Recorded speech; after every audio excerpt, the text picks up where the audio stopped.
ছোট্ট একটা গাঠুরি বেঁধে বেলাল আসছে। হযরত আবু বকরের সামনে দাঁড়ায় বলে, আবু বকর বিদায় দাও, মদিনায় আর থাকবো না। কেন রে বেলাল, কি জন্য মদিনায় থাকবে না? কিসের অভাব, কিসের কষ্ট?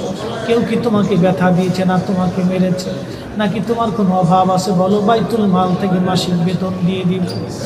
বেলাল বলে, আবু বকর রে, আমার যে অভাব, কোনোদিন কি সেই অভাব পুরা করে দিতে পারবো? বলো রে বেলাল, তোমার কিসের অভাব? বলে, আবু বকর, তুমি আজান দিলে নবী নামাজে আসতো। বলো, এখন আজান দিলে কি নবী নামাজে আসবে? কার বলতেছে, বেলাল রে, তুমি কি নবীরে ভালোবাসো, আমরা কি ভালোবাসি? বেলাল বলে, আবু বকর, তুমিও ভালোবাসো, আমিও ভালোবাসি। শোনো গো আবু বকর, তোমরা নবীজি রওজা শরীফ দেখে সহ্য করতে পারো।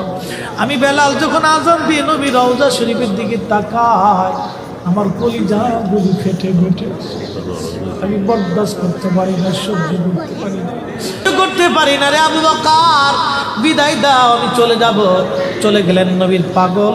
সিরিয়ার দামেস্কে যাওয়ার পরে কিছুদিন পরে নবীজি স্বপ্ন দেখায়, কিরে বেলাল, এটা কেমন জুলুম, কতদিন হলো তোমার কণ্ঠের আজান শুনি না।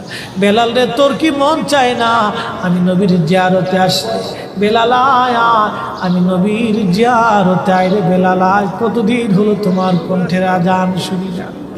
স্বপ্ন যখন নবীজি দেখাইছে, এ মুসলমান, হযরতে বেলাল সুদূর সিরিয়ার দামেস্ক থেকে পাগলের মতো দৌড়াইলেন, পাগলের মতো ছুটে আসলেন। যখন মদিনাতে আসলেন, তখন তাহাজ্জুদের সময় চলতেছিল। তাহাজ্জুদের সময় চলার সময় হযরত বেলাল রাদিয়াল্লাহু আনহু কাঠের জালি দিয়ে তখন রওজা শরীফ ঘিরে রাখা ছিল। ওই জালির পাশে বসে বসে, জালির সঙ্গে মাথা ঠেকাইয়া নবীর পাগল বসে বসে গুনগুন গুনগুন করে কাঁদে আর বলে, হুজুর, আপনি আসতে বলেছিলেন, গোলাম এসে হাজির হয়েছে। নবী গো, আজান দিতে বলেছেন, আমি আজান দিলে আপনি আগে নামাজে আসতেন, এখন আজান দিলে কি নবী আপনি নামাজে আসবেন? হুজুর, এখন আজান দিলে কি আপনি নবী নামাজে আসবেন? নতুন মুয়াজ্জিন আসছে আজান দেওয়ার জন্য, এসে দেখে নবীর মুয়াজ্জিন বেলাল কাঁদে। ডাক দেখে মদিনাবাসী, শুনছো, নবীর মুয়াজ্জিন ফিরে এসেছে, বেলাল আসছে, বেলাল ফিরে আসছে। এই কথা শোনার পরে সব সাহাবী ঘর থেকে বের হয়ে দৌড়ায় এসে দেখে বেলাল কাঁদে। সাহাবীরা বলে, বেলাল আজান দাও, কতদিন হলো তোমার কণ্ঠের আজান শুনি।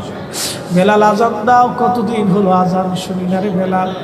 বেলাল বলে, সাহাবীরা রে, আমি আজান দিলে কি নবী নামাজে আসবে বলো? সালমান ফারসি রাদিয়াল্লাহু আনহু ডাক দেখে, সাহাবীরা, আমাদের কথায় বেলাল আজান দিবে না, তোমরা যাও দেখো হাসান আর হুসাইন দুইজন ঘরের মধ্যে আছে। ইমাম হাসান হুসাইন রাদিয়াল্লাহু আনহুমা যদি বলে, তাহলে বেলাল অবশ্যই আজান দিবে। সালমান ফারসির পরামর্শে সাহাবীরা দৌড়াই গেলেন।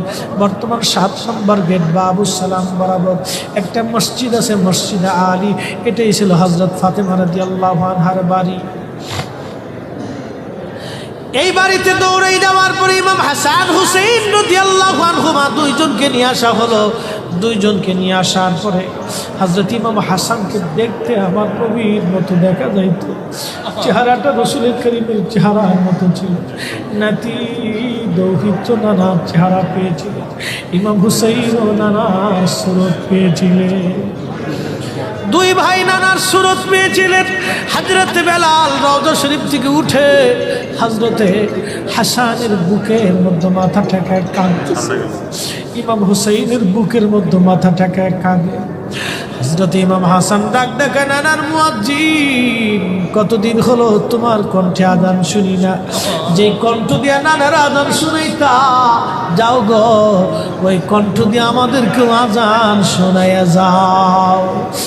যখন হযরতে বেলাল, ইমাম হাসান এই কথা বললেন, হযরতে বেলাল দৌড়াই গেলেন। যেই বনু নাজ্জার গোত্রের মহিলা সাহাবীর ছাদের উপরে